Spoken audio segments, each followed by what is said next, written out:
لوگوں، جب تک اللہ ناپاک کو پاک سے الگ نہ کر دے گا، مومنوں کو اس حال میں جس میں تم ہو ہرگز نہیں رہنے دے گا، اور اللہ تم کو غیب کی باتوں سے بھی مطلع نہیں کرے گا۔ البتہ اللہ اپنے پیغمبروں میں سے جسے چاہتا ہے منتخب کر لیتا ہے۔ سو تم اللہ پر اور اس کے رسولوں پر ایمان رکھو، اور اگر ایمان پر قائم رہو گے اور پرہیزگاری کرو گے تو تم کو اجر عظیم ملے گا۔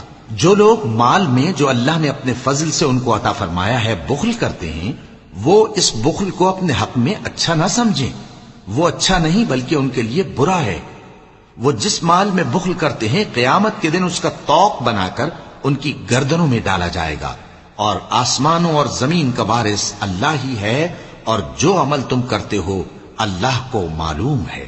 اللہ نے ان لوگوں کا قول سن لیا ہے جو کہتے ہیں کہ اللہ فقیر ہے اور ہم مالدار ہیں۔ یہ جو کچھ کہتے ہیں ہم اس کو لکھ لیں گے، اور پیغمبروں کو جو یہ ناحق قتل کرتے رہے ہیں اس کو بھی قلم بند کر رکھیں گے، اور قیامت کے روز کہیں گے کہ سخت جلن والی آگ کے عذاب کے مزے چکھتے رہو۔ یہ ان کاموں کی سزا ہے جو تمہارے ہاتھ آگے بھیجتے رہے ہیں، اور اللہ تو بندوں پر مطلق ظلم نہیں کرتا۔